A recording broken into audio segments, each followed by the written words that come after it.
How's it going, folks? My name's Matthew, aka EZBOT, and today we're going to take a look at rhythmic modulation with the Digitone II. The Digitone II, in my opinion, is one of the best synthesizers that you can buy right now. This has been my verdict now for a couple of years, honestly, since Digitone 1. Digitone 1 was my favorite synth that I owned, and then Digitone 2 surpassed it by a long shot. It's a really powerful synth, and the reason why I think it is such a great synthesizer to pick up, partly because of its form factor, overbridge, and how good the engine sounds. But a lot of it has to do with just the fact that the Elektron sequencer integrates so well with the FM engine and the other engines that it has on it as well, which are utilizing the same genetics, I guess you could say, from the FM engine. What we're going to talk about today in particular is how the Elektron sequencer kind of enables you to start and stop certain modulation rhythms within a patch or within a sequence. And so we can use the LFOs to create all sorts of interesting modulations that sound like the kind of automation that you would do in your DAW. And I guess that's kind of the point that I'm going for. We want to use techniques that are really popular from the DAW, but without having to sit at our computer, so we can enjoy playing on an instrument as opposed to clicking with our mouse. And that's a big part of what being into electronic music hardware is all about, is the experience, right? Is taking us away from the big screens and all of that. And so I want to show you some tricks that you can do with the Digitone, and they're not even necessarily tricks. They're being the Digitone being used as intended, and we're going to create some examples during our live stream, and hopefully in the process make some music. So we'll jump in and out of like talking about modulation and going into a little bit of sound design and making some music. It's going to be strictly Digitone 2. We're not going to be using any other machines during the stream, kind of like Tuesday's stream, where we just did it on the Digitact. Also want to point out, part of the reason why we're doing these exclusive streams on Digitact 2 on Digitone 2 is the people that are a part of the Patreon, whether you're a free member or a paid for member, had access to a poll where they were able to decide what kind of content that I'm making on the live streams. And the number one piece was Digitact 2. Second is Digitone 2, and so I'm just knocking them off the list. And this is what being a part of a Patreon is all about. You join a Patreon, you get to influence a creator, and also get to have a say on, what kind of content they're making, and maybe they'll make something for you, and that's kind of what I'm doing right now. Making something for you because you asked for more Digitone stuff. I spend a lot of time on the Digitone. I use it every single day, no joke, every single day. So let's take a look at the Digitone 2 and talk about modulation. It's a fun topic, and you can do a lot of cool stuff with it, especially the Digitone 2, but basically, especially a synthesizer. Let's put this little face thing over here. So we're going to start off by just looking at the LFO screen, which is what we have on the camera right now. Forgive me, I'm just jumping right in. I kind of wish that I had an espresso in front of me, but instead we have LaCroix, as per usual. So we have our modulation that we can do here. There's more than just modulation with the LFO on the Digitone. We have a lot of different modulations, and we're going to try and cover a lot of stuff during the stream today. I'm also recording this. We'll chop it into a smaller, more digestible stream or more digestible video for you later. For people who can't sit through these long 2-hour streams, we'll be chopping this one up. Okay, so the important part here is that we are on a sequencer, right? And so we don't have the typical linear lines or exponential lines that you would get when we're modulating on the sequencer. It's an XOX, kind of binary style sequencer. So events come on, events go off, and that creates stepped modulation. Stepped modulation in itself is very rhythmic. We can just get that out of the way. If I was to have a sequence on here and it was just a bunch of notes, we'll just make sure that this thing is playing for sure, right? I guess that was just muted, that's all. And I just had a bunch of notes, and I went into 2 pages, hold on here. And I just went into my synthesizer engine, and maybe I went down here and just started playing with our FM modulation amount and recorded that with record play and went to live modulation or live recording.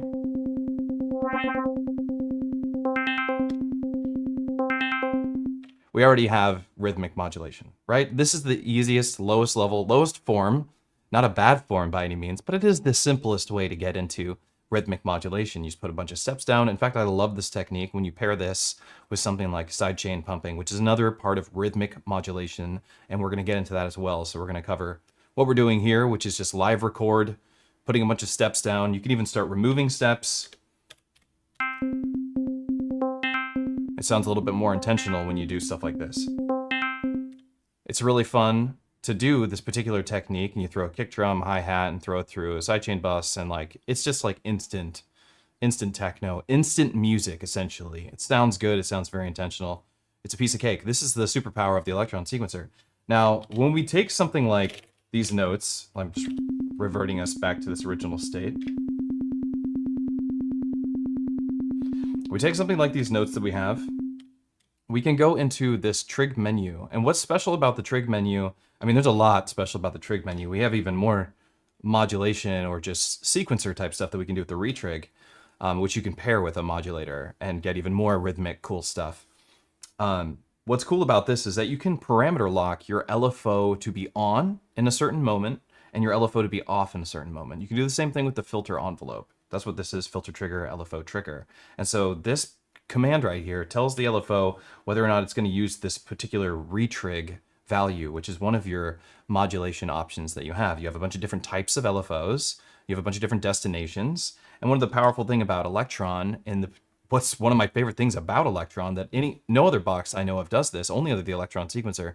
Another reason why I think this is, again, my favorite sequencer that I own is my Elektron sequencer, is that you can actually have an LFO, an individual personalized LFO on a per step basis on these boxes. You can't do that on other sequencers that I'm aware of other than maybe your computer. And even there, I'm not really aware of it being that way. You have to like, add a device to a track and then have a separate modulation lane on your computer even. Over here, I can literally just lock in the value of an LFO and change everything on this value. Even my favored M8 tracker can't do this because it only has 3 effects lanes. So I'd have to create a separate instrument just for this particular thing. It's a lot of steps. On Elektron, it's very simple. So what's cool is I can go into my trig menu. We could turn LFO trigger off, and so the LFO is not being retriggered on a per step basis. The retrigger, what it does is it'll reset the phase of your LFO. This is the phase of your LFO right here. So if it's starting at the beginning here and it gets reset, say like it maybe makes it through this part of the phase, it'll reset on every step and just start at the beginning. So maybe we're only ever seeing the very top of this sine wave modulation because it constantly is getting retriggered. But if I turn off retrig here, despite me having retrig on here, I can control when the LFO catches and creates a rhythm. That way I can have different speeds of modulation. So let me show you what I mean. In fact, it's actually easier to demonstrate if I just have a singular note going across here. So I'm going to set this to 16 just so we have a note play, and make this so that the actual, we'll just use the AHD.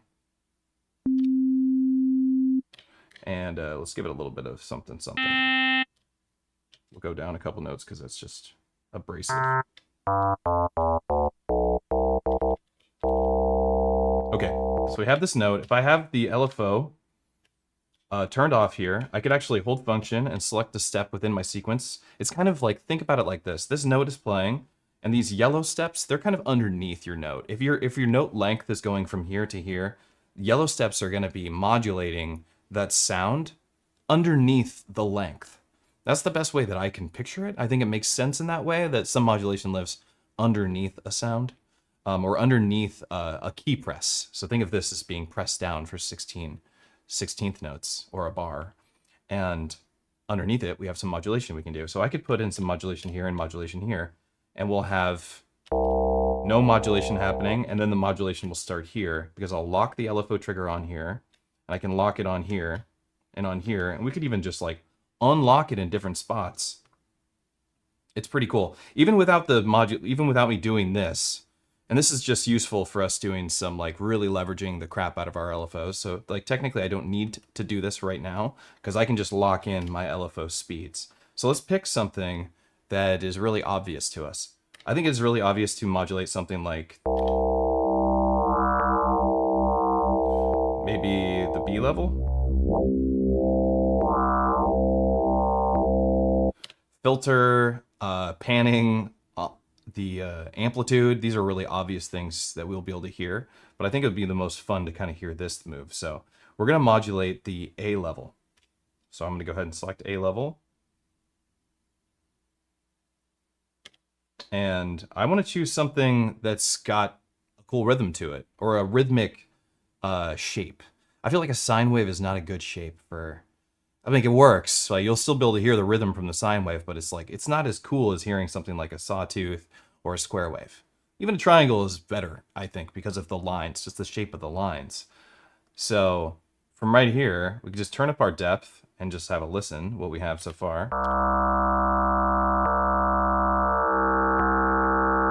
Speed it up.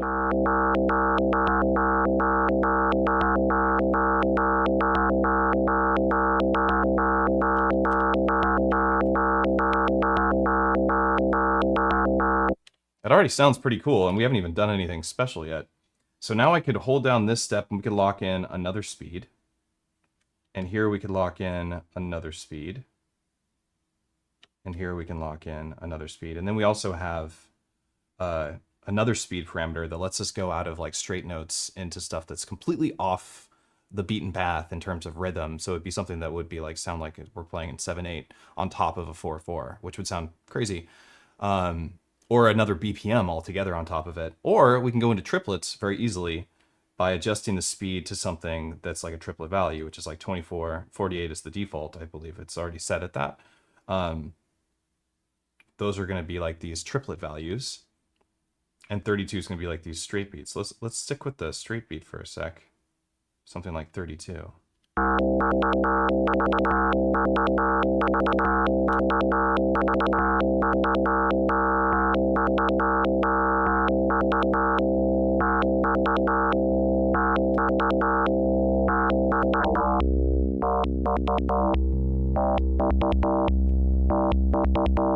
Pretty cool.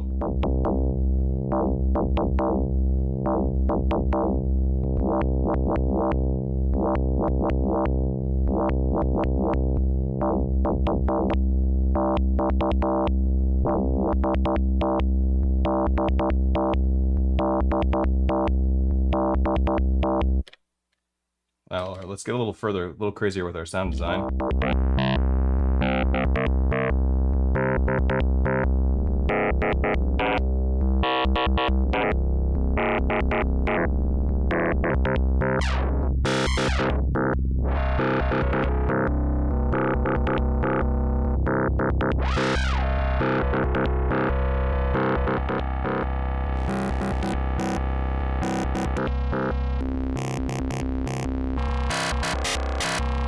It's my favorite algorithm.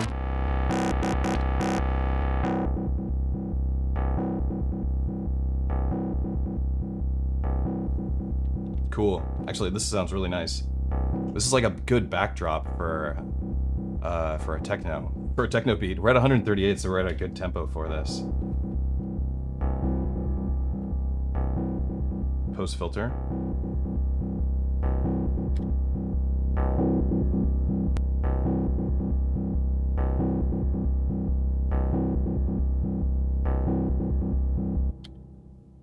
Super sick. So another example I want to give, we're just going to mute this. I'll copy it over and paste it here, and we'll kind of like layer them on top of each other just for now, but I'll mute it. Copy. Paste. Delete a couple of notes.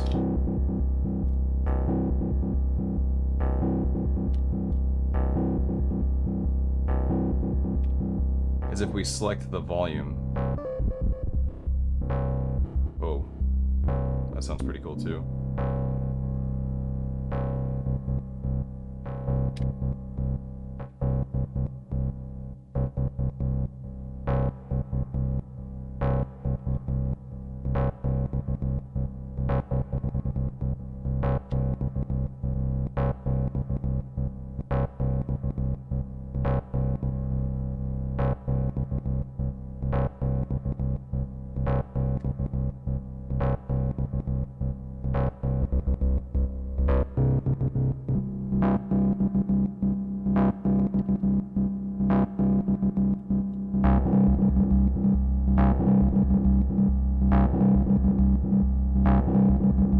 Yeah, 48 is a dotted, it is a dotted value. You're right about that.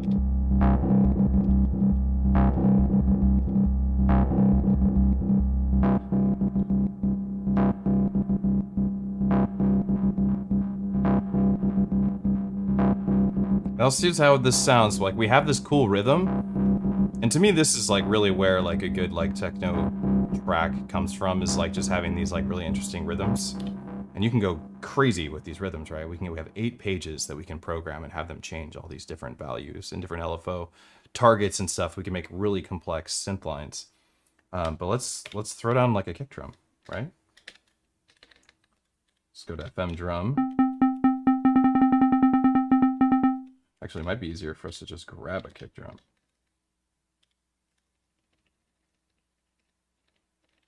Rather than trying to design one from scratch right now, because did I go right over it? Yeah, I did.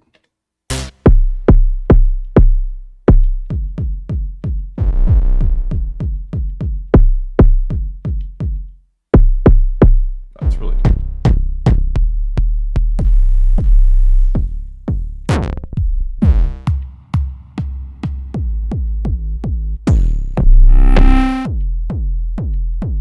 Nice.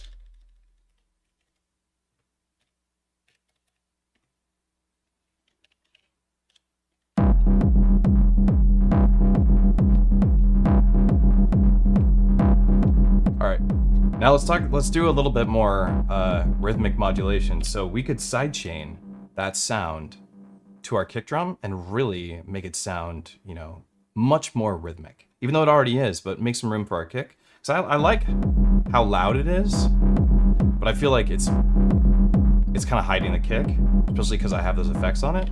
So I'm gonna go to track 16. I'm actually just gonna copy my kick track, go to track 16, paste it, go back here, and copy the rhythm, even though it's 4 on the floor. I could just pop that in there. And I have it set up in this way that I have my compressor routing. I don't want to route my kick. I want to route these tracks, because that's what I want to go into my compressor. Those are the ones that we just made. And on my compressor, I want to target track 16, and then I don't want to have any makeup gain, otherwise it would be, you know, actually trying to do compression. I just want to actually remove stuff. So we're using it more as an envelope. We're just using the envelope follower essentially and reducing volume. And then have the mix all the way up, and then this is going to determine when it kicks in and how much it kicks in, and this is going to determine the shape of the pump.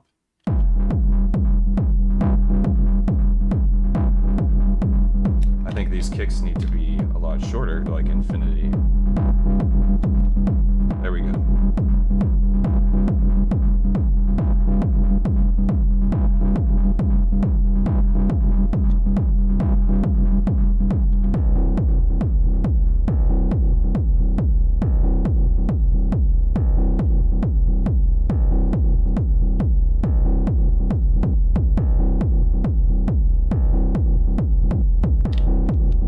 Nice.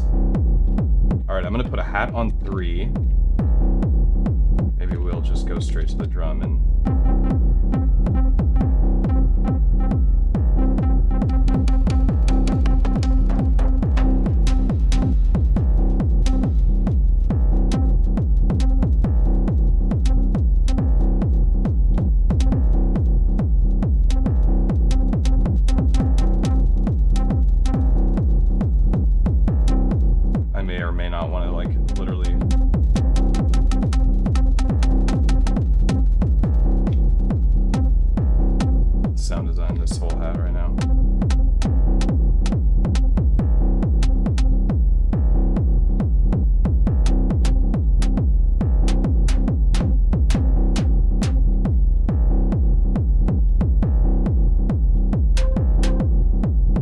I'm not gonna go and sound. This could take too long.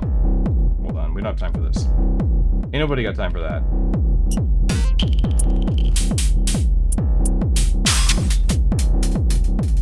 Nice.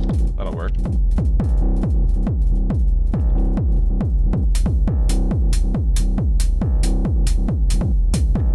Go to my trig menu. Let's play with this real quick. Let's lock that volume down and have it sweep that volume up.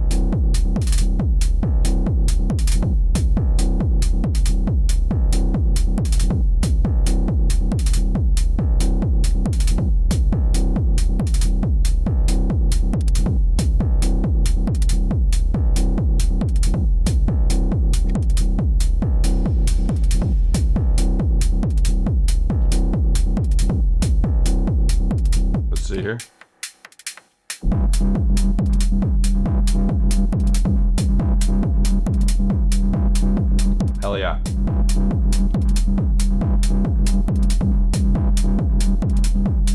yeah. Hell yes. Okay, so there's a lot more that we can do with this. So you can get really weird with this modulation using the LFOs and having them like run freely and then suddenly latch on and do a different rhythm. And I really enjoy doing it a lot. And the part of the reason why this stuck out to me years ago really is because we didn't have compressors for sidechain buses like I just showed you here. And what I'm doing with that, and I've talked about this many times, I'm omitting track 16. It's not going out the main outs. It's going nowhere.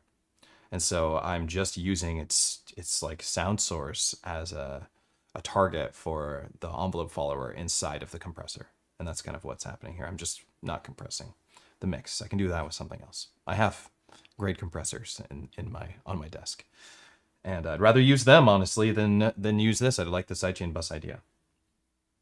But we can get even weirder. So right now we kind of have these two alts. 4 and 5 are kind of these alt sounds. So like say we should be trying to make a banger. That's usually my goal here.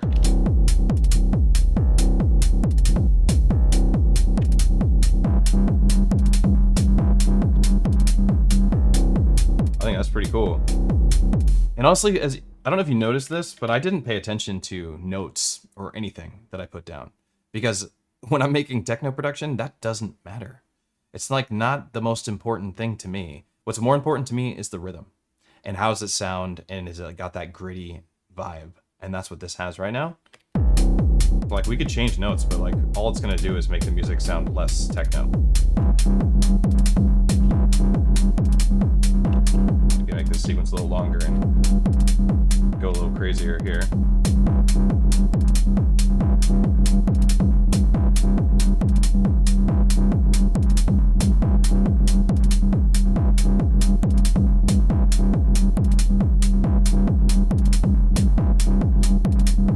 Or even target something else. This is what I also think is really cool. Is like, let's loop this page.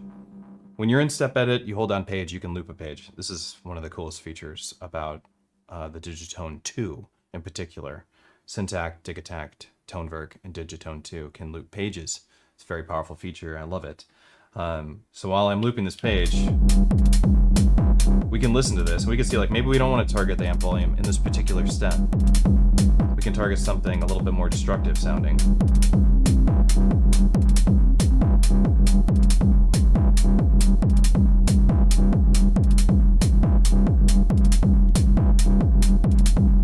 Oops.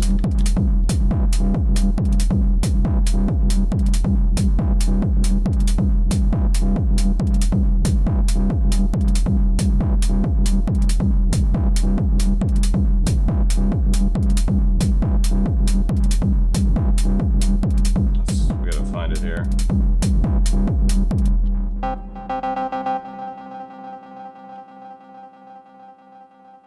Have this play over here so we can actually hear it.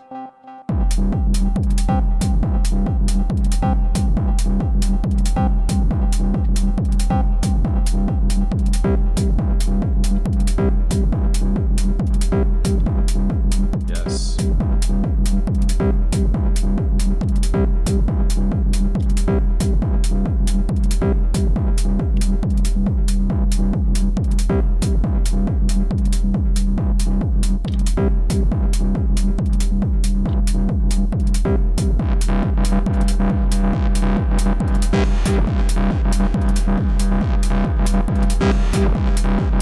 That's pretty cool sounding.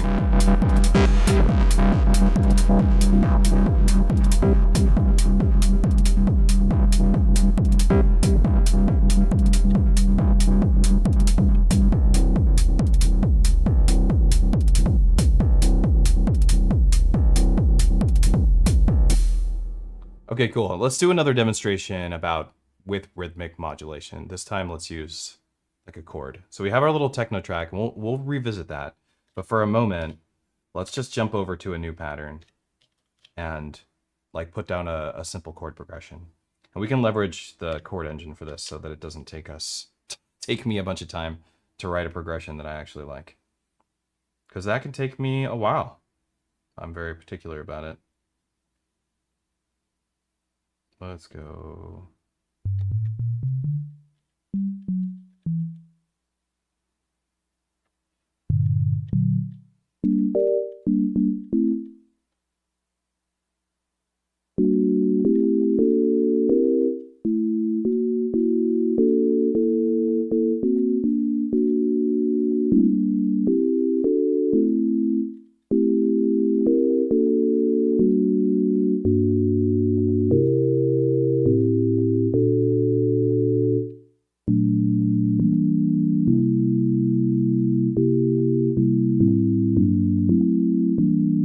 Okay, so let's go and put some chords in. We're going to go record stop. This puts us into a step edit mode, very similar to the Toneverk, which is really nice. So all we got to do is pick a spot and like, let's make sure we're on the right page. Let's do something like on the offbeat. Hold down the keyboard and just pick a chord. Cool. Maybe we'll pick another one here. Let's go to the next page.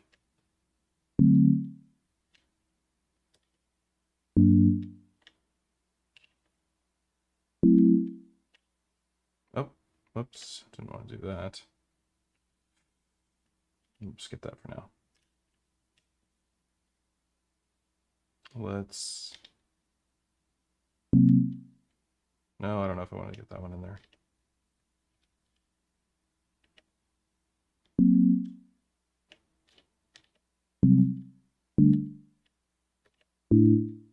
That one sounds kind of cool. Beat it.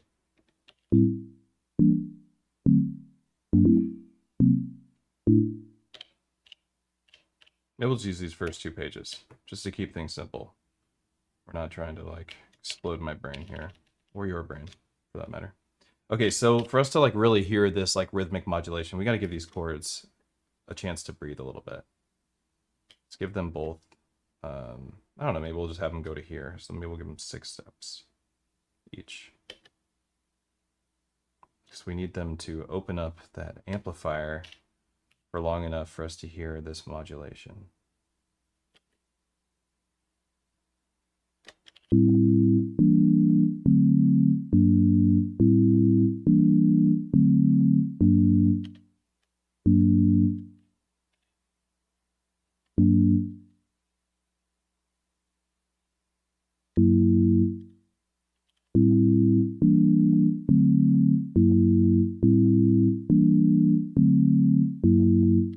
Okay, cool. And we can always transpose it, I reckon, if we wanted to. We could take it up like an octave and see how it sounds. I do like it down.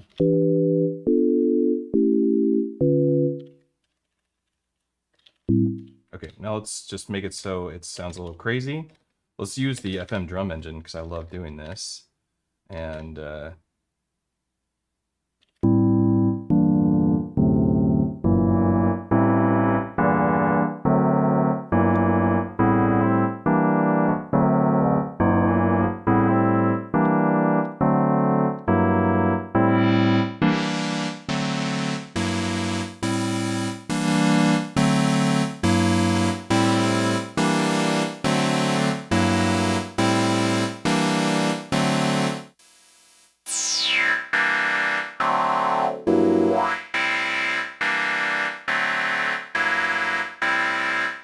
okay, cool. We got something to play with. All right, let's play with our rhythmic modulation now. So we can target something. Let's first set this to trig mode. We can use the sawtooth. We'll go negative so it pulls it up. Go kind of quick to begin with. Stick with the straight beat and...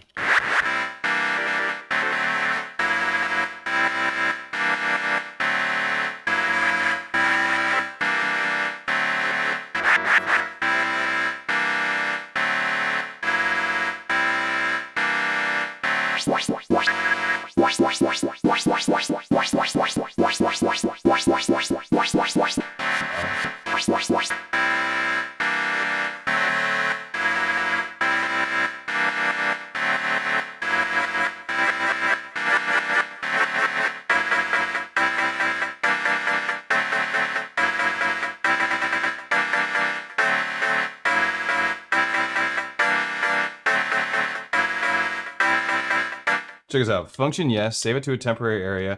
Record play.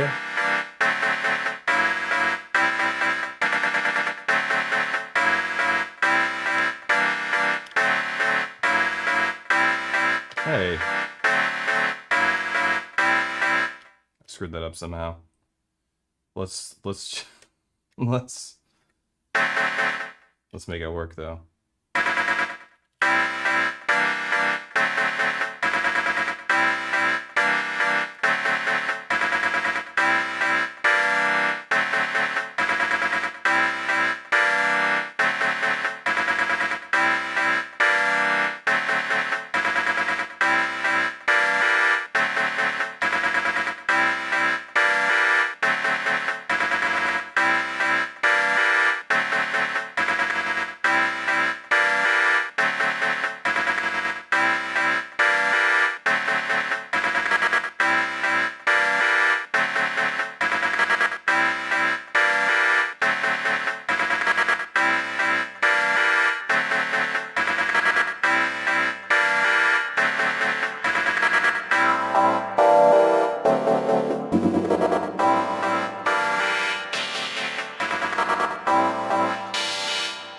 I love stuff like this. Like, this is so strange. And really what we're doing, we're just messing with the Elektron sequencer and the LFO multiplier. And so we're just able to stay within this like very rhythmic zone because everything is on the grid, but it adds so much character.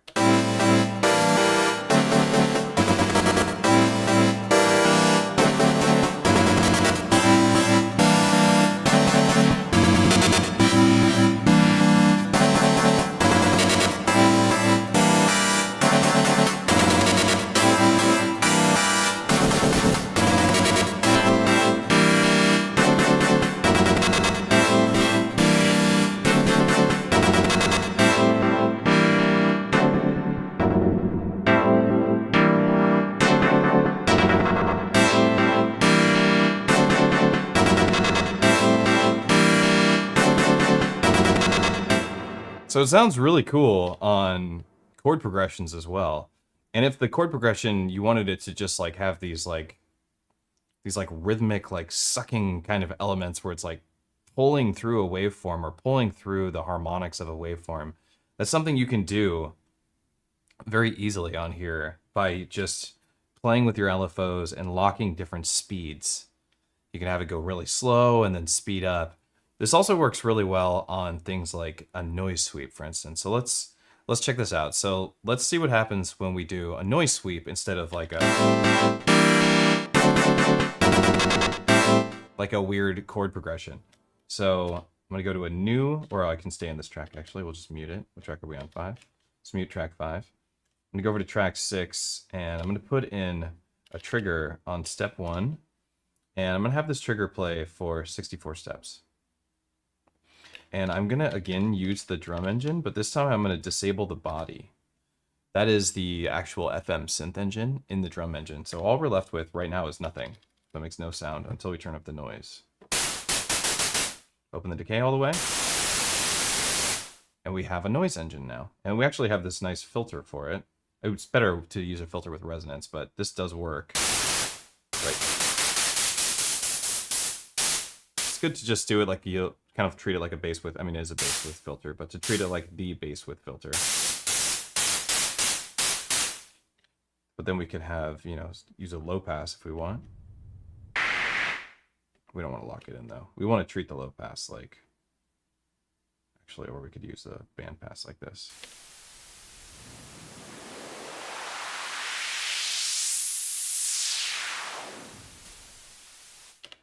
Which I think sounds really good. If we use the low pass, will actually come from silence, which I think is more useful. Now, what we target is the amplitude. There's a bunch of different amplitude destinations that we could target. Or even the pan. We can get a nice tremolo. We'll go through a bunch of like how the LFO can create other effects, and I think that's really cool. So we'll make a tremolo and vibrato as well while we're at it. So just to have that all inside of this stream, inside of this video. Using the square wave in particular, setting the mode to trig, and then finding a good rhythm that you like. And it could go positive or negative. they don't really have a very easy way to do bipolar or unipolar LFOs. Everything is bipolar by default. So that can be frustrating. There is an LFO, these LFOs right here are unipolar. As you can see, the polarity is the little dotted line through here. So it's like this is a right now it's going to do a negative modulation as opposed to a positive modulation. This goes both because it's bipolar. So if I wanted it to be unipolar, you only have a couple choices. But they are really fun to play with, the unipolar ones. I think the square wave works really well. So it's like forward or backwards is going to be like, when does it start by going low and then high, or does it start by going high and then low? That's what the positive and negative is going to do for the most part with many of your LFO shapes. So for us, let's just open this filter up so we can at least hear it. Speed this up.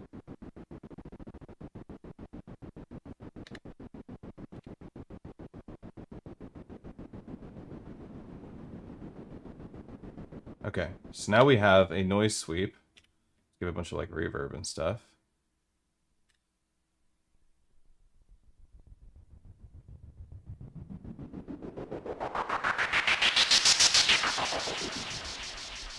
That has a bit more energy to it. Now check this out. If we were to, we could even speed it up. I think it might even sound, I think that sounds better. We speed it up. So this is a good thing to have in your track. Like we could actually steal this sound and go back over to our techno pattern that we were working on, which was on 4. No.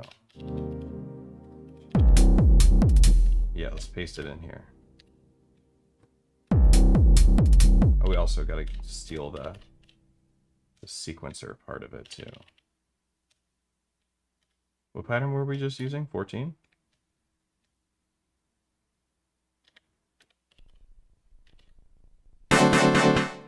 No. Oh, wait. Yeah.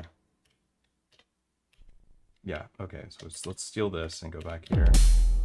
And then on 15, we'll paste that in. Okay. Cool. So I was just stealing this over because this is actually going to work well for our techno pattern. Fantastic, right? Rhythmic modulation is really where it's at. And this trick is really fun, but we can make this trick even better. So if we go to the velocity, bring the velocity all the way down, let's untie the velocity from our track. Take the velocity down to nothing. And let's go to the velocity modifier. Let's target, I guess we could try targeting the LFO speed or depth. Let's do the LFO depth. Let's do LFO 1's depth, mod 1 depth. For one target, we'll have it go like up really high. And then for the next target, we'll do the filter cutoff. So filter frequency. We'll have that go up.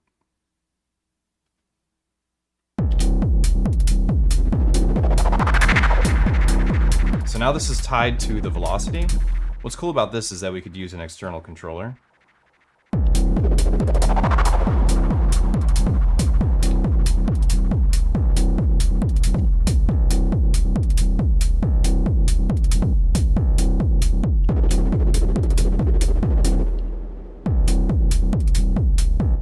The only issue that you have with this in particular is that this doesn't update live.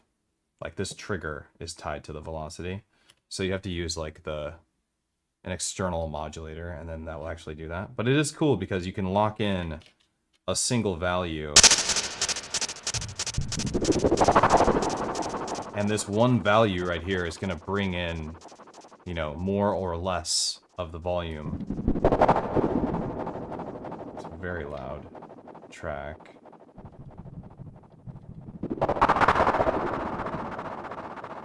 I may have given it a little too much. Oops. I may have given this a little too much, the first one here. It doesn't need to go up so high. Yeah.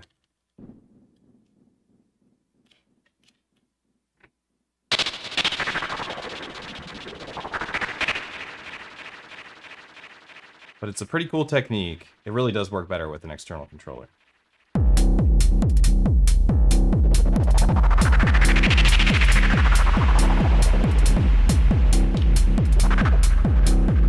so I'll do this. I'll like sit in this mute mode like this, and we know like 15. We'll just forever know 15 is noises or noise sweeps for us, right? I actually have it this way in many of like the songs that I write or tracks. Bring our kick out. Cue up this sound and this sound. Remove this one. Sadly, this will move in steps when I'm holding the cue up.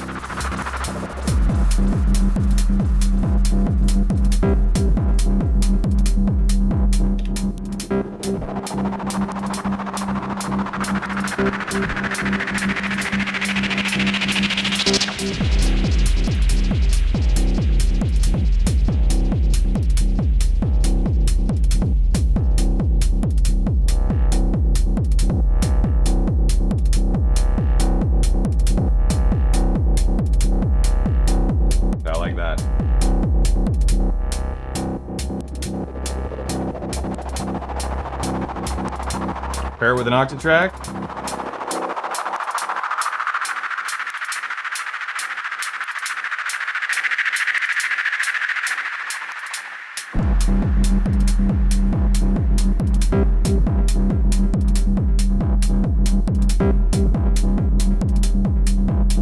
Pretty cool.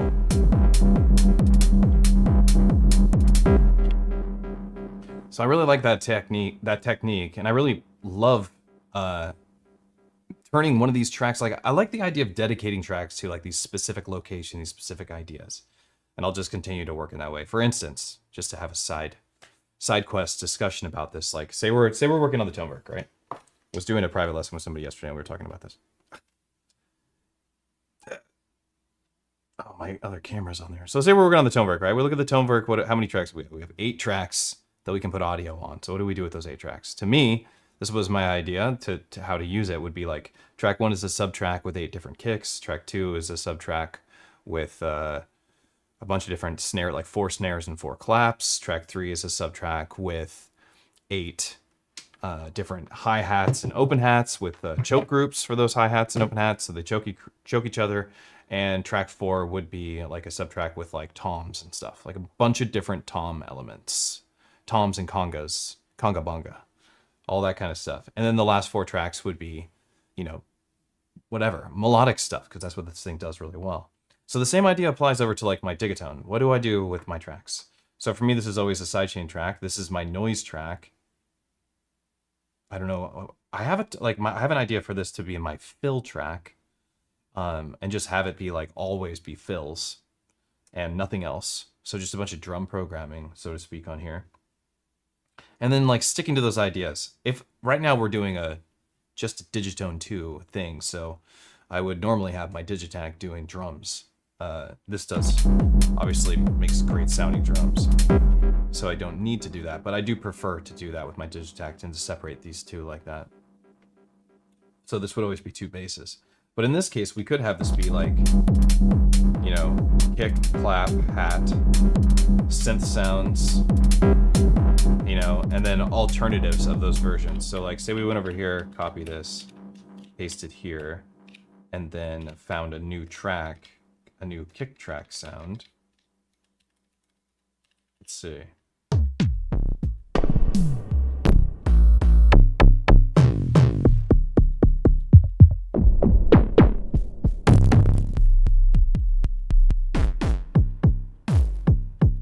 We'll use this one. And maybe have it be like a little bit of a different pattern. So maybe we go like, let's see how that sounds really quick.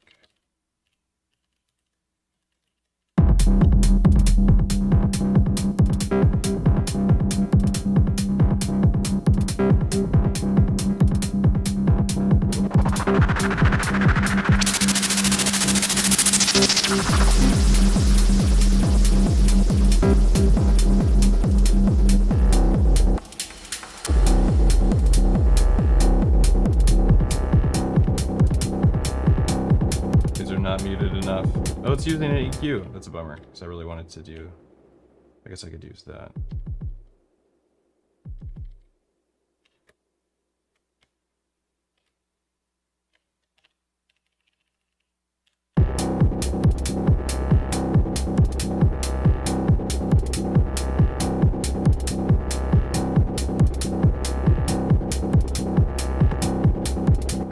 kind of cool.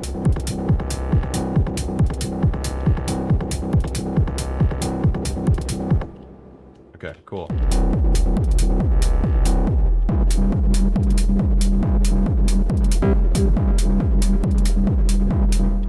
All right, let's make some more rhythmic modulation. And I want to use a different synth engine now. So I'm actually going to mute these. And we're going to go over here and we'll do another long trigger because that's where you can really hear it. It's just hearing this through a longer trig. Give me a bar. Let's close down this hat and this kick. Also.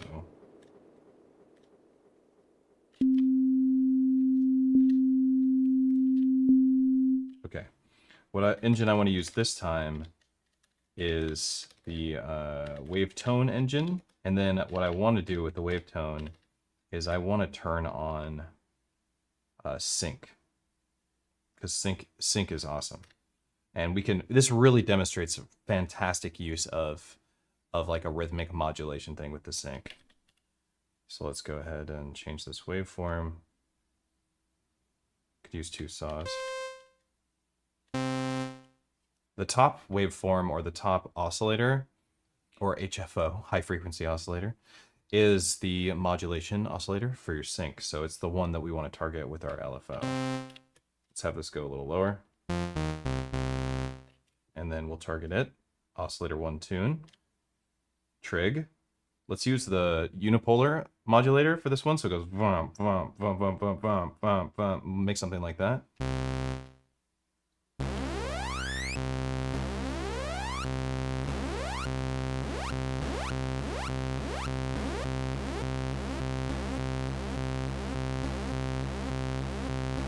Okay, so we can lock in some other spots.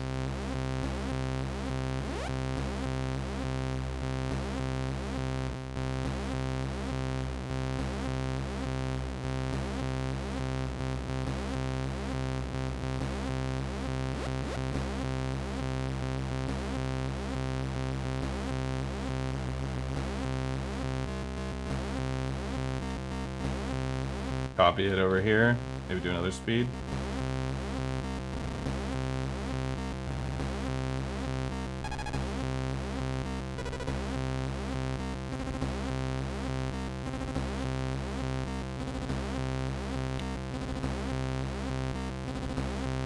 Yes.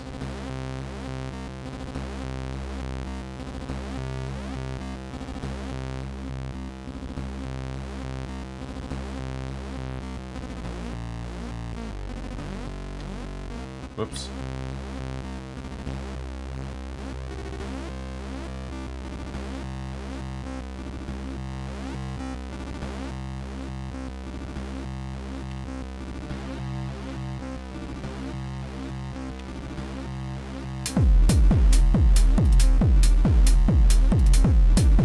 Throw that into our sidechain compressor.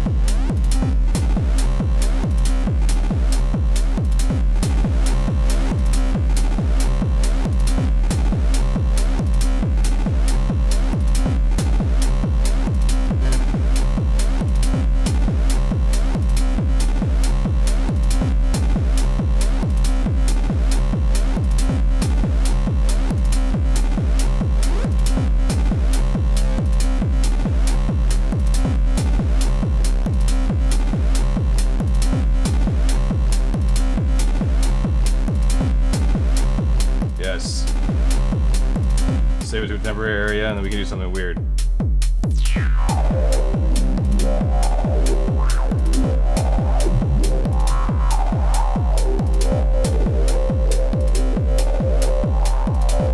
We can live record.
Another great use of the rhythmic modulation. It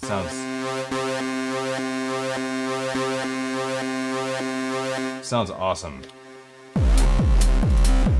So check this out. Honestly, I think this should stop. We should make a couple pages of this. I think this could be a really fun one to play with. So maybe right here it stops on 12.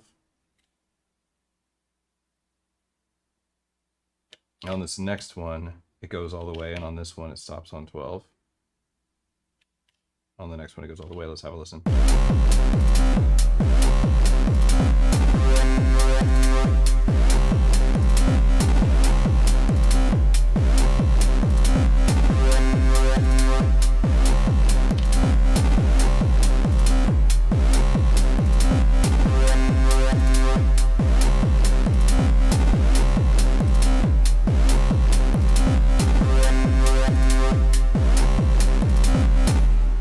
Pretty cool. Pretty cool. I think it sounds pretty good the way it is. Let's make a couple classic rhythmic sounding patches now.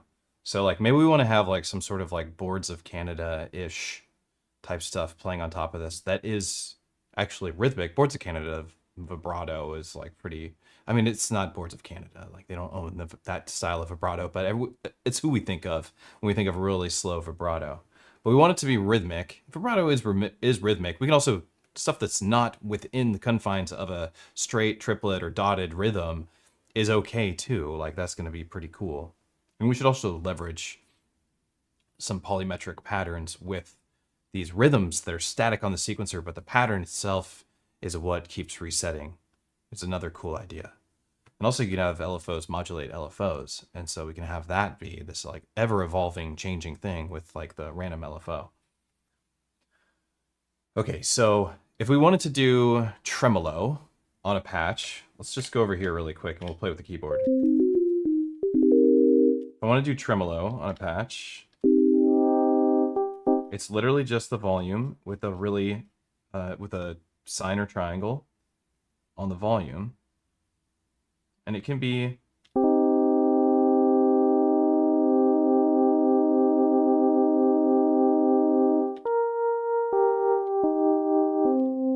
let's switch the engine even.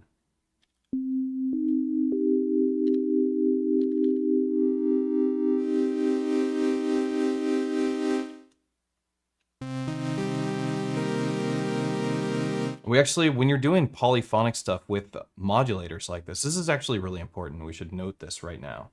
When you're going to do polyphonic modulation on the LFO with an LFO, wait, what did I just say? Was that even a full sentence? If you're going to do polyphonic modulation on the Digitone II with an LFO in particular, not with parameter locking and just like live recording yourself, because that's, like I said, also rhythmic modulation. You do want to change your LFO setup. So you go function filter to go into your setup, and you want your play mode to be play mode poly mono LFO. And that, what mono LFO will do when you're doing polyphonic stuff is now they're like the rhythm of that LFO, that tremolo is happening on every single voice. I always do that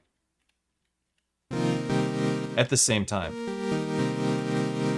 So no matter when I hit the next note, it just joins in on that modulation. Otherwise it wouldn't. So if we had it turned off, you'll really be able to hear it now that I've shown that to you. They're kind of like all like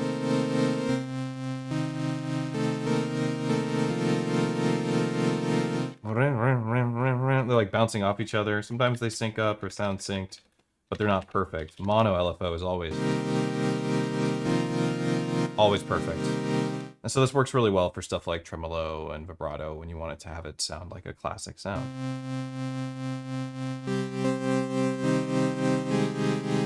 Sounds great. Could also do a square, it will sound good too.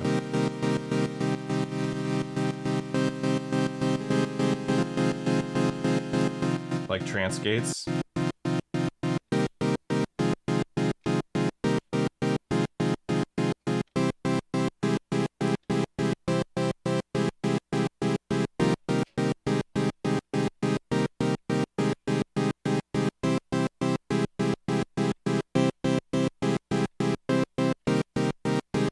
Sounds super cool, right? I love the trance gates.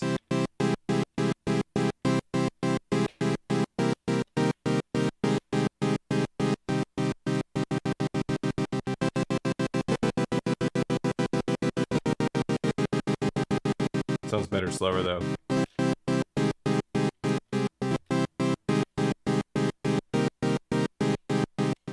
Throw some reverb on that.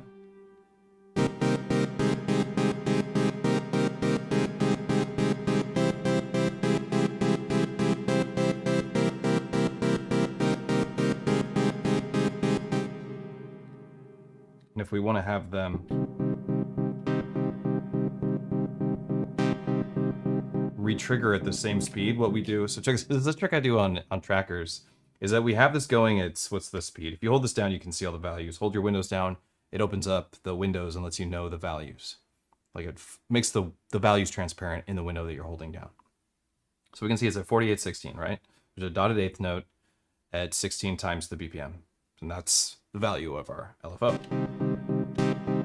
Now, if I was to take this LFO, copy it, go to this next page, paste it, and target my filter, we could actually have it sound like it's re-triggering, and it wouldn't just sound like it would be re-triggering the filter at the same time as those volume changes by having it go the other direction with a different shape.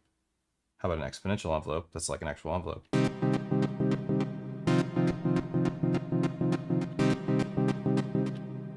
Oh.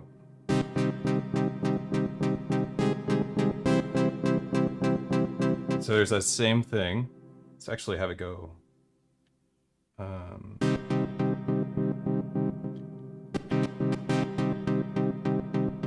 Or actually have it fade out.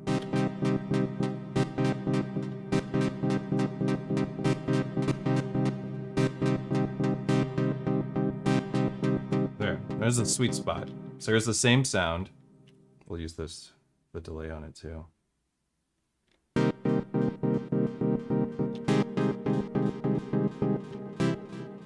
Whoops. God damn it. I always hit that freaking button. Swear to God.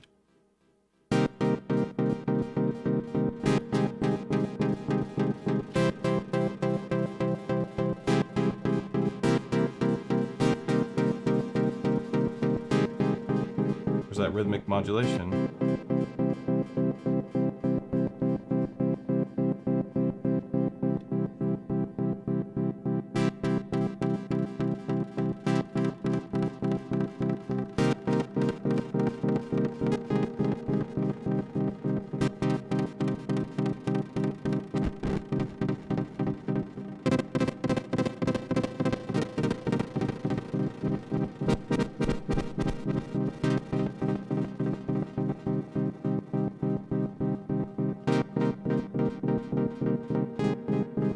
That sounds pretty cool.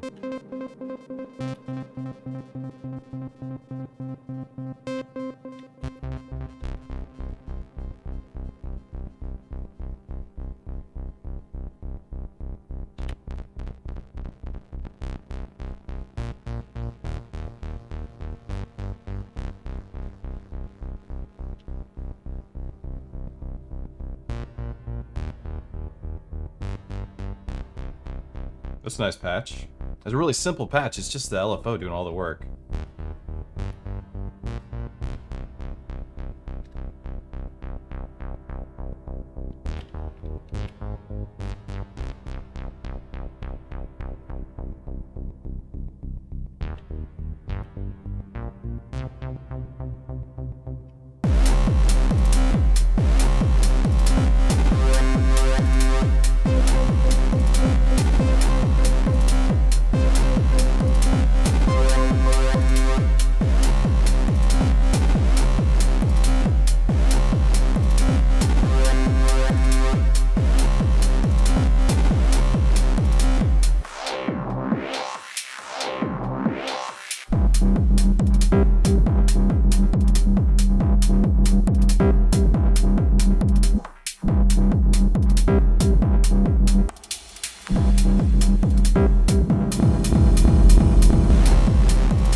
Okay, now let's look at vibrato really quick. So we did tremolo. We added tremolo with an envelope generator to the tremolo, or emulating an envelope generator at the same rhythm as the tremolo, which is its own cool modulation effect unto itself. But we haven't done vibrato. And there's some other weird stuff that you can do with the LFO to like, I wish it had like a quantizer. How cool would it be if we had a quantizer at the end of our LFO so that it actually, you know, like we could do completely random pitches that stayed at the right time, essentially. I guess there's probably a way maybe we'll even futz with it until we find something that works. Let's go to track 8. No, we'll do the inverse of this one. So let's go down here and let's get another, let's do Swarmer.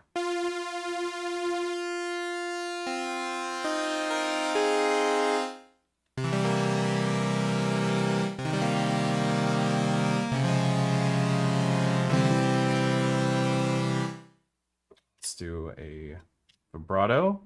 You don't want to go above like 0.30, I've found, with vibrato. And you can have it re-trigger the vibrato. This will give you that rhythmic thing where it's the same rhythm every time. It'll be a rhythm based on the clock.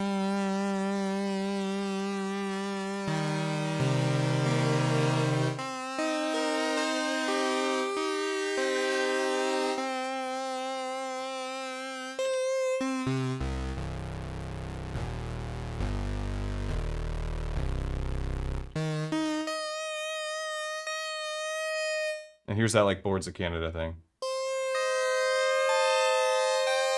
The Boards of Canada one would sound better if we didn't have, oh no, we don't have the poly mono LFO.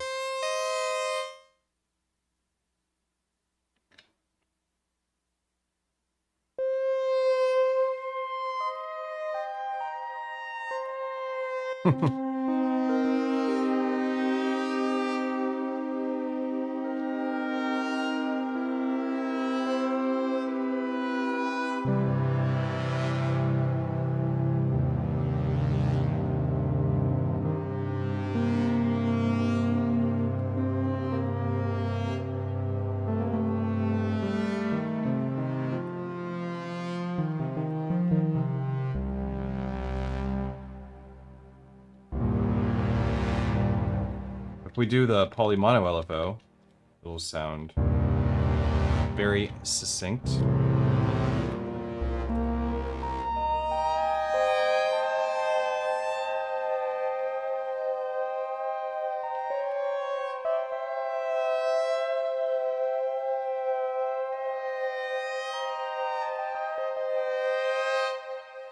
And what I recommend you do a lot, and just like get in the habit of doing this, is that when you find something that sounds good, that's modulated, copy the modulator.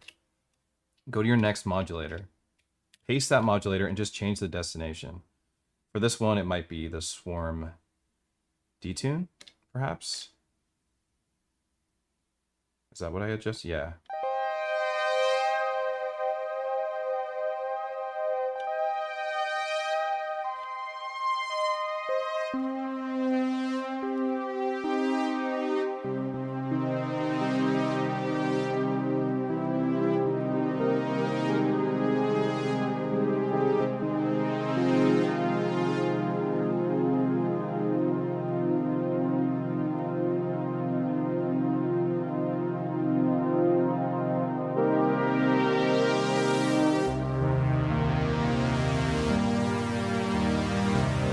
We throw some chorus on this.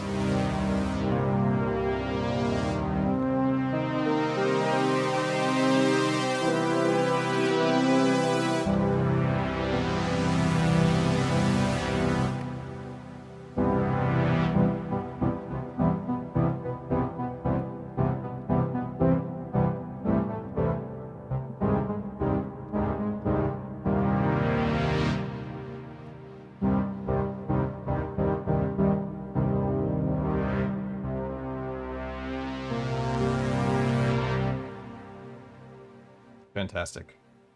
Now we could add something more rhythmic. I think like a gating value to really give it some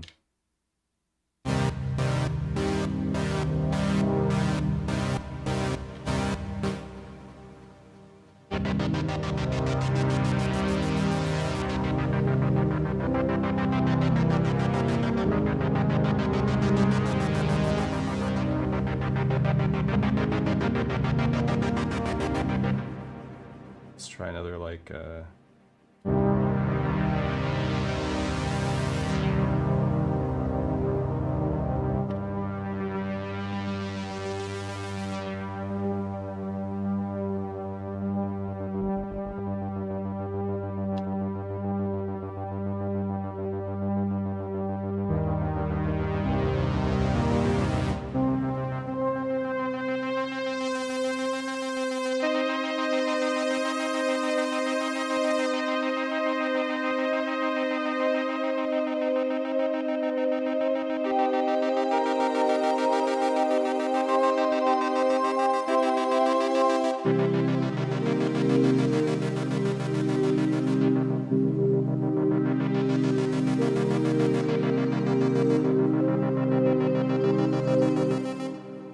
pretty cool.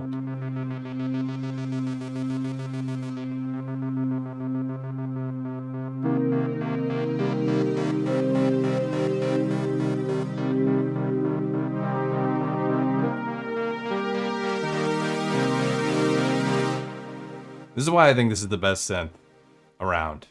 3 LFOs, so easy to program, lock it into the sequencer.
And now I think it's like where the real fun comes in, is like when you can start going in. We have like these cool rhythms, we have these shorter sequences we can play with. And now you can just live record yourself, just like tweaking.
Very Doctor Who. It's like if with Doctor Who, what are they called? The Gallifreyans or something? If you didn't know, I'm a total nerd, sci-fi nerd to the max, because I know all that kind of shit.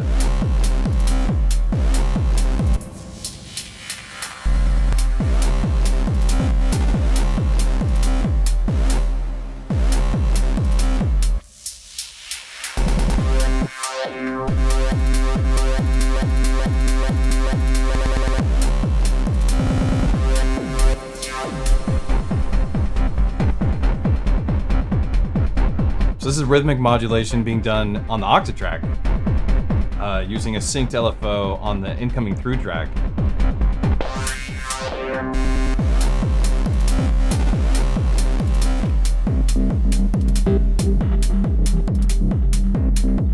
Let's get like an alternate hi-hat track. Let's take this sound and paste it. Just a different rhythm.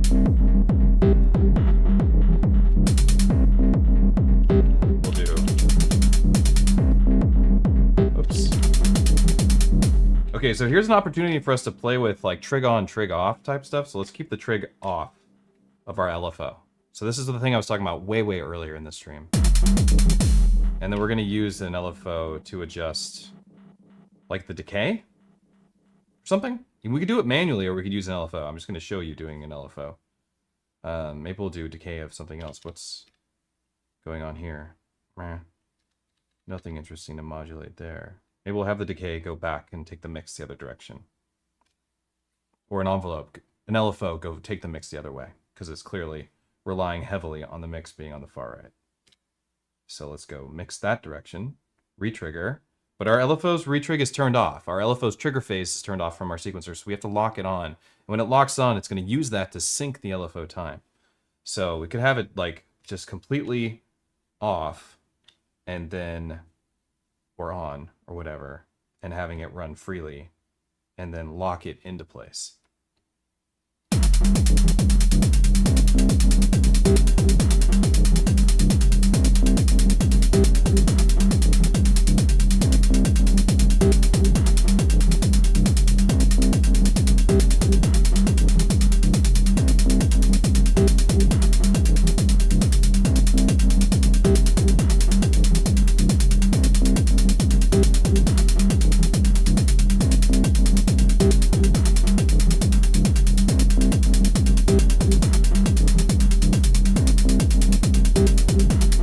Hear it doing its thing. We can even sidechain this to like really make it sound even crazier.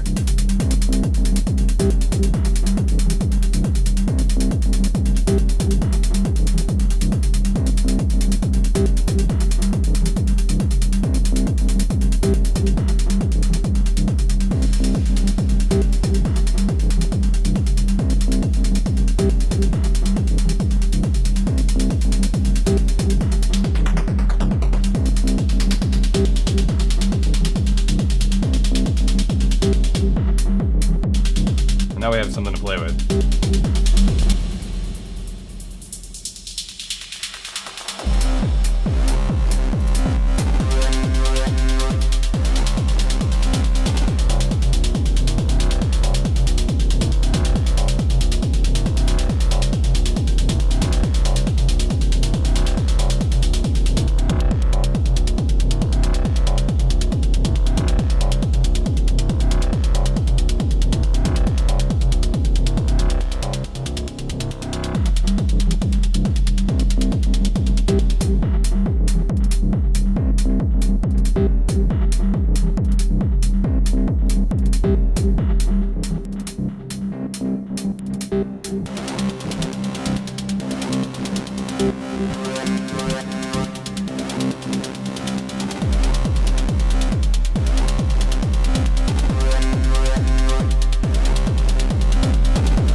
Doctor Who music comes in.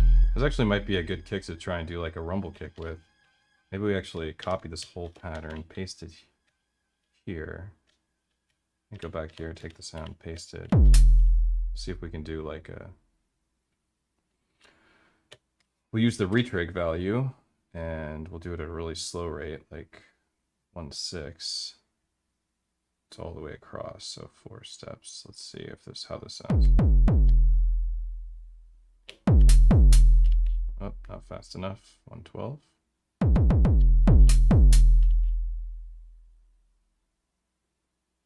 Was that still not fast enough?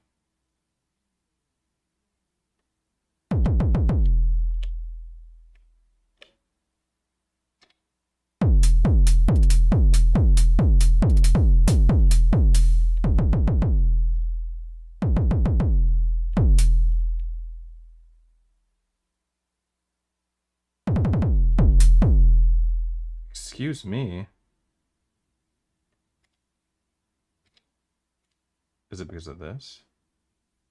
That's usually not the case. No, that shouldn't be.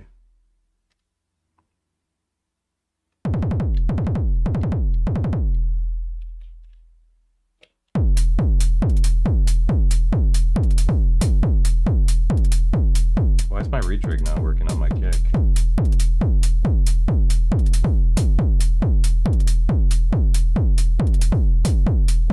Oh my god, I'm a fool. I'm looking at the wrong track. I'm a fool.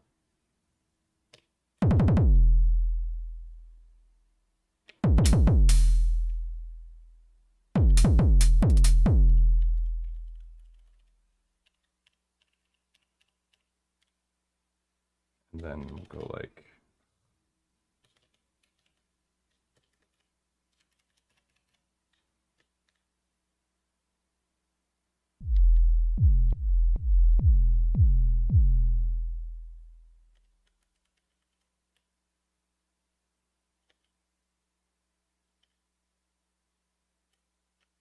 Let's see how this works.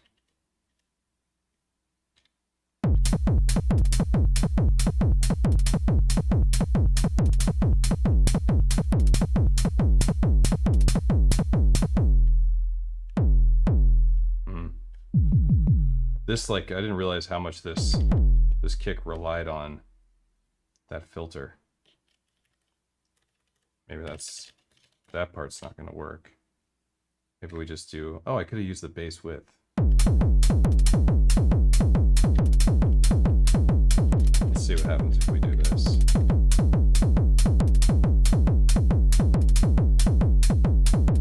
That could be cool. That sounds kind of crazy.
This one.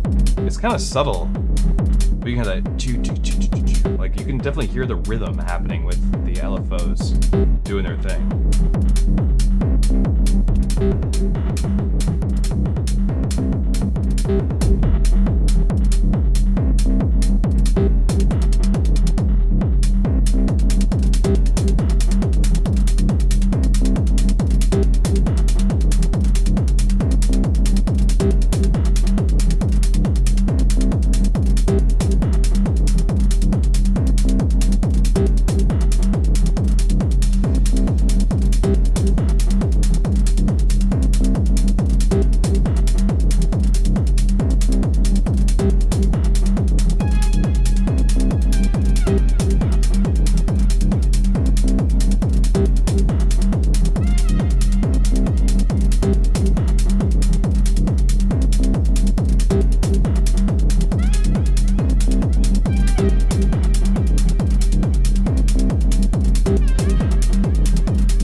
Pretty cool. Let's quantize it a bit.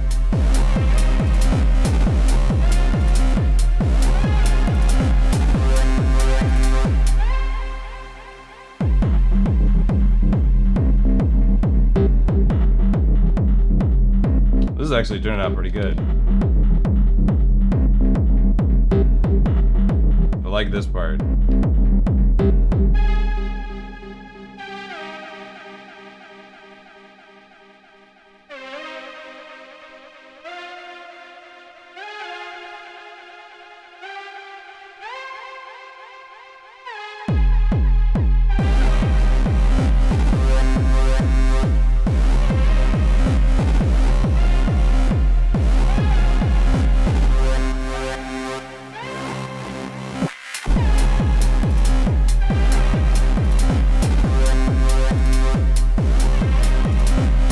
A lot less Dr. Wooey.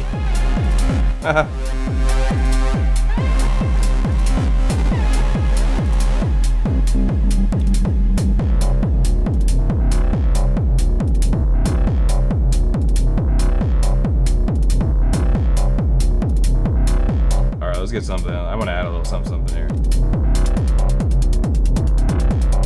I feel like this hat goes well with this pattern. Maybe I should switch the spots. Function setup, track swap,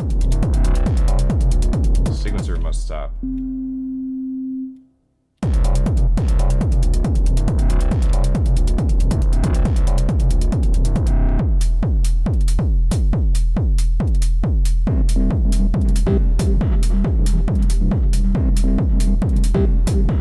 Yeah.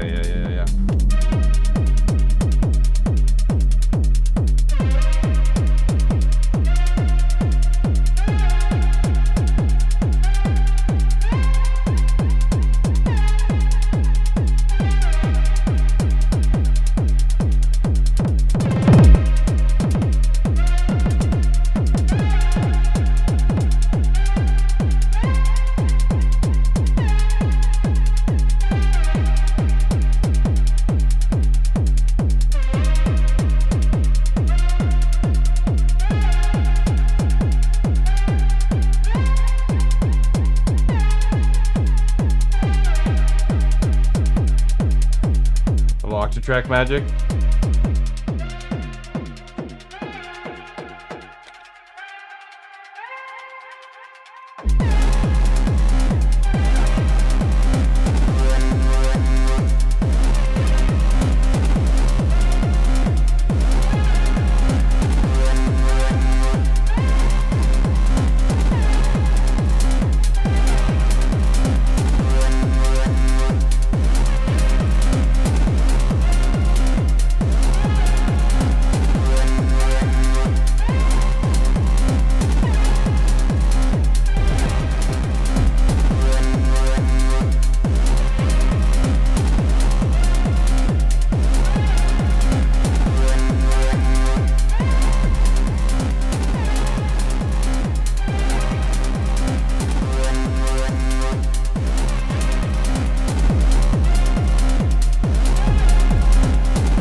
We're starting to get a track. We'll save it.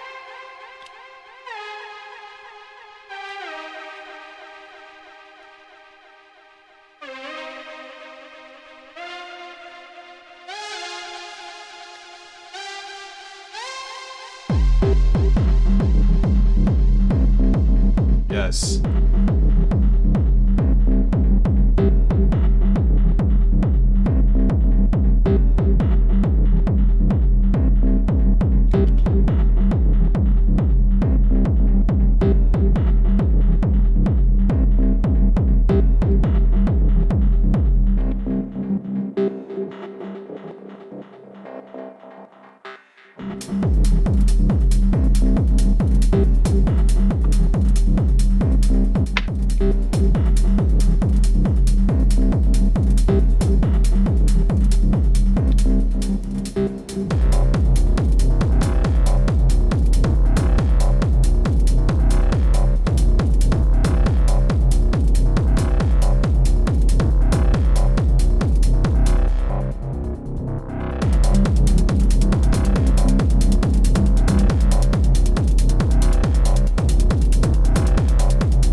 God, how could I forget a nice sounding clap?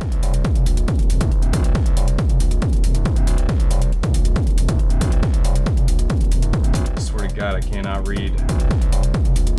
I cannot see, I cannot read. The hell, dude? How have am I walking right past it? Snare?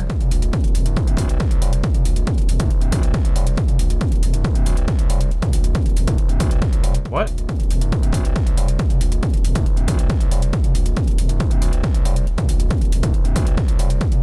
Perk, I guess we'll use snare. What the hell, dude? What? Oh.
no, I did it wrong.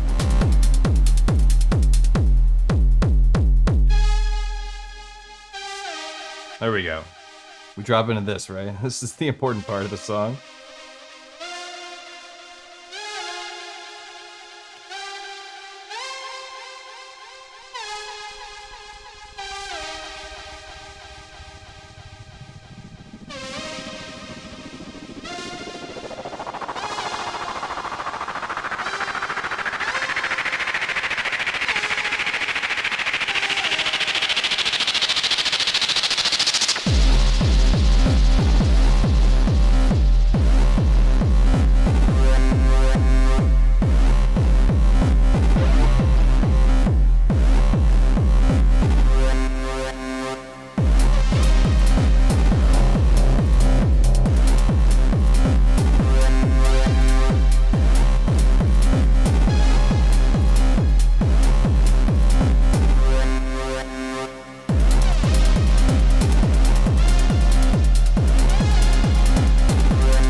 Octatrack for the win. This is the... I'm so sorry for those of you who follow my Octatrack templates that I haven't released this template because I'm still in the process of working on it, but this is my techno performance template. The effects are all about splitting the melody from the drums and more subtle classic effects as opposed to like the crazier stuff that I like to design. Like this one.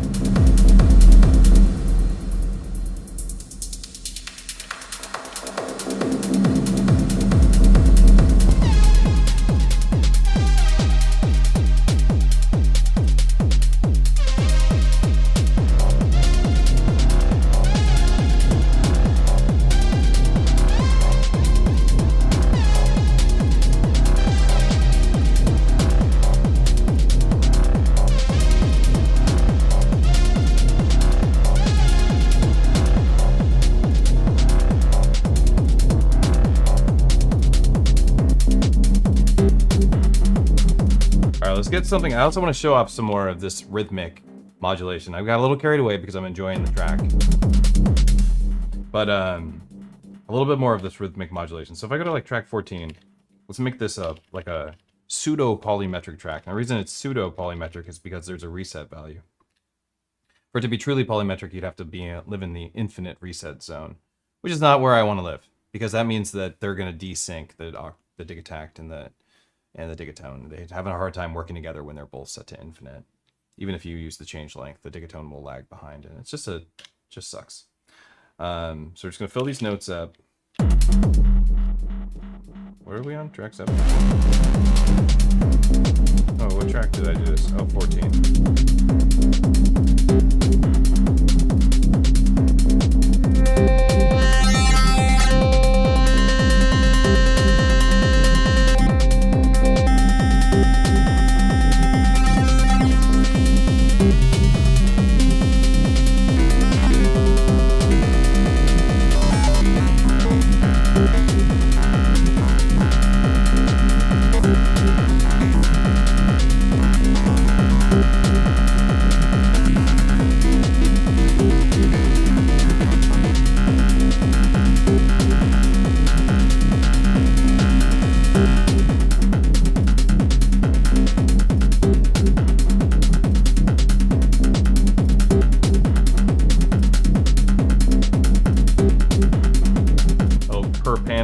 Step modulation.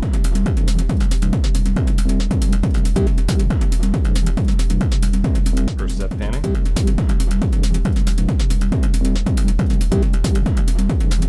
What's really fun is like we've been throwing a bunch of stuff into the sidechain bus, but when you throw something that's polymetric into the sidechain bus, like it takes the polymetric value and applies a 4 on the floor modulation to it, which like makes it work even better. But it also accentuates the fact that it's polymetric. So we could send this in there. What was the track? It's one of these tracks.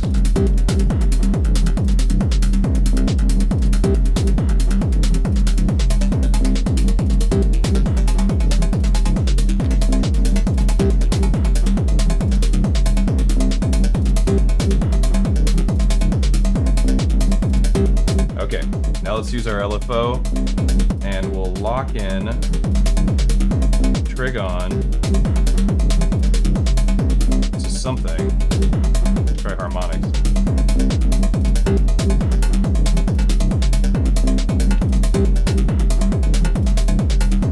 And we're using the retrig one so that we get this consistent rhythm. And then we can take this LFO to something like that again. Retrig.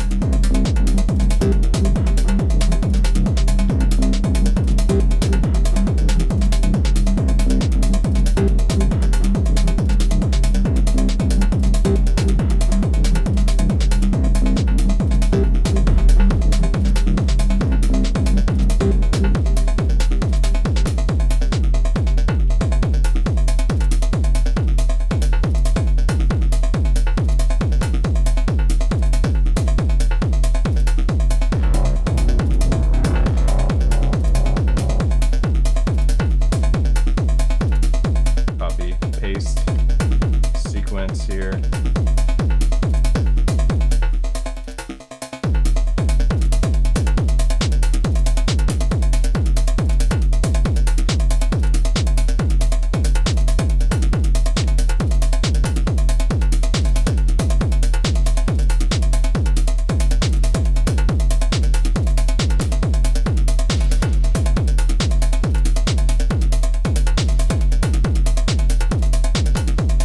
Set the velocity all the way down, retrig up, velocity up for a length of 4 steps.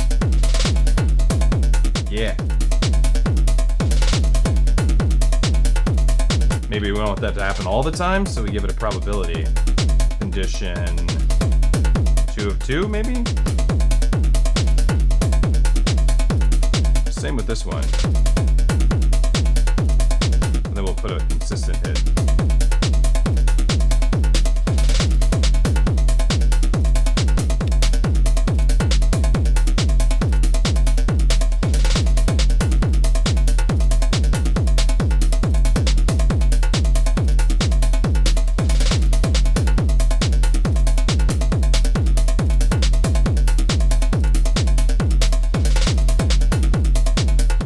That in there.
Sponsor me. LaCroix. Look at this one. Strawberry peach. Not bad.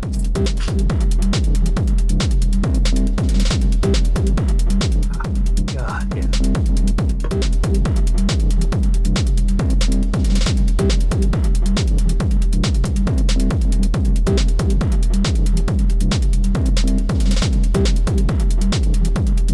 Yes.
Yeah.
Excuse me.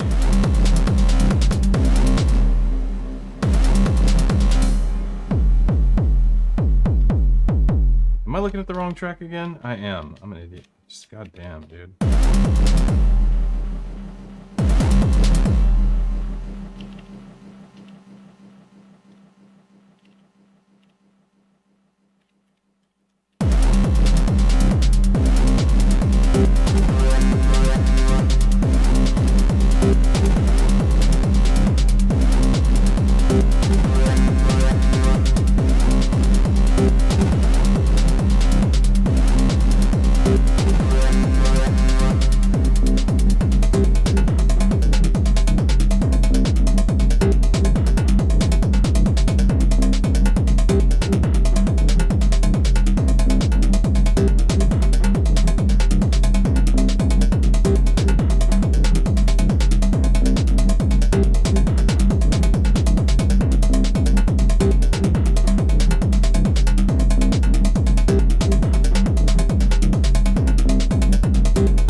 This needs a better transient.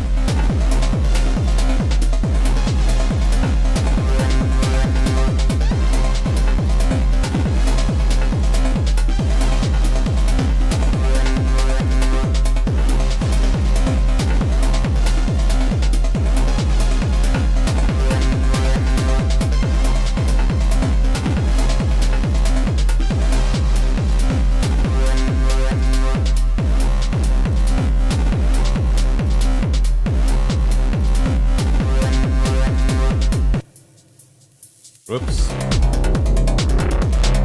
I didn't, I mean, it sounds good now, but that was the wrong effect to choose. Save this.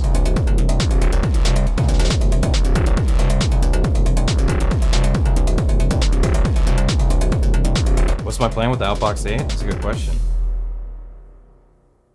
That is a good question. There's so, I mean, dude, I don't even know the answer to that. We've never had the Outbox 8 before, so I feel like I have a lot of plans. I have a lot of ideas that I think would go well with that unit in particular, but I don't know exactly. My first plan is to just use my small modular skiff and put my favorite effects in, like Cosmic Debris, WMD, maybe Samakaranda or whatever, by Chaos Devices, something we're going to show off on the channel pretty soon. And have that be as a send effect for, not as a send, but an insert effect, essentially, for several Digitone tracks, so that when I'm doing stuff like this, I can send some of these tracks into my modular, and I think that would just be super sick. You know what I mean? That would be a good time to send that into a big, crazy reverb or a pitch shifter, or just something like that. So that's kind of like the idea for me, is just like to give myself access to the effects from my modular system. Ever do DN2 into analog heat? I have. I don't, but I have. Yeah. Steps, Jesus is king. How's everybody doing? Everybody, thank you for hanging out and popping into the streams. It means the world to me, of course. Today we were talking about modulation, rhythmic modulation on the Digitone II in particular, but this applies to pretty much any Elektron box, although I'd say it's the most powerful on the Digitone, or on an FM synth in particular, because of the wide range of timbres you can get from your LFOs. Like, you can, adjusting FM synthesis with an LFO can just take it straight to crazy sounds and then back to something really sweet. And that's not something that you can do very easily on like a Digitone, for instance, because you get like one static waveform. You can open the filter cutoff and then go back, and that's kind of like what you get. But you get that plus actual harmonic adjustments on the Digitone, and I think that's extremely powerful. So, to double back, we made a cool techno track today using our rhythmic modulation ideas, and hopefully you learned some stuff about the Digitone, and hopefully it inspires you to make some tunes. If you would like to support this YouTube channel to continue to make content like this, hopefully twice a week, which is my goal, and this is a week that we're pulling that off. And I think I've been more consistent about getting like more than one stream in on a week. You can visit patreon.com/EZBOT and sign up for the Patreon. It's free. There's also a paid version that gives you all the rewards, which will be like my new Toneverk multi-sample pack that's coming out this week, performance templates as I make them for the Octatrack, sample packs, the ultimate wavetable pack, 1500 wavetables, single cycle waveform pack, 1000, or I think it's 1006 single cycle waveforms. I have a ton of rewards on there. So if you want to join, you get that. But you also get to support this channel existing, because it doesn't exist without your support, straight up. There's also affiliate links. So if you're interested in picking up Digitone II, there's an affiliate link in the YouTube channel that pays the channel without you having to spend any extra cash. The store gives me a commission for somebody buying a box, and that's pretty cool. It also helps pay the channel, so please do that. Also, you can visit my web store, which is modbang.com, and pick up like my cool light up MIDI cables right here. These light up when you plug them in. Check this out. Not plugged in. Wait, let's see if I can plugged in. Cool, right? So it's powered passively through the electricity that's passing through the MIDI cable, because there's some extra channels in your MIDI cable that never got used when they first developed the MIDI cable. It only uses 3 channels of the 5. So I'm using them to power LEDs in there, and they look great, and there's a bunch of different selections for you to pick from. This current one we're using is red-blue. So that's for sale at modbang.com. If you want to get private lessons from me, that's available on the Patreon, or you can email me, and my email information is on my website. That's ezbot.live. But you can also just book me for private lessons on ezbot.live. And I'll show you how to do this stuff from scratch, one-on-one at your pace. You don't need anything but a laptop. And I do lessons a lot. I teach constantly. and anywhere from professional bands to somebody who just picked up the unit. So I can meet you at any spot you want, and I'll show you the way. This is the way, and I'll show you the way. And it's a fun time. It's a really good time. Everybody is usually really stoked afterwards and excited to play music, including myself. Afterwards, I am really excited to play music. But thank you everybody for hanging out. This has been a live stream on rhythmic modulation. My name is Matthew, aka EZBOT. You just heard everything you could do to support the channel. Make sure you subscribe to the YouTube channel. Make sure you pick yourself up a Digitone II because it's absolutely stellar. It's an incredibly badass synthesizer, my favorite one in the studio, and I've got some dope stuff in here. I got a Melbourne Delia, I got a Prophet 5, I got a Levi synth, I got a Toneverk, I got a Moog, I got a modular synth, and still my favorite is my Digitone II, and that's because of my addiction to the Elektron sequencer. Couple FM with Elektron sequencer, you get a really good spot. Those other synths I mentioned, they're absolutely badass. Don't get me wrong. This is just my favorite. So everybody, thank you for hanging out. I'll see you next time.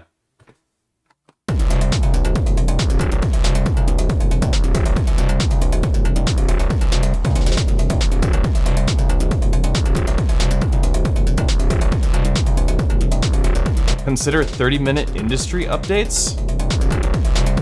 That's kind of a cool idea.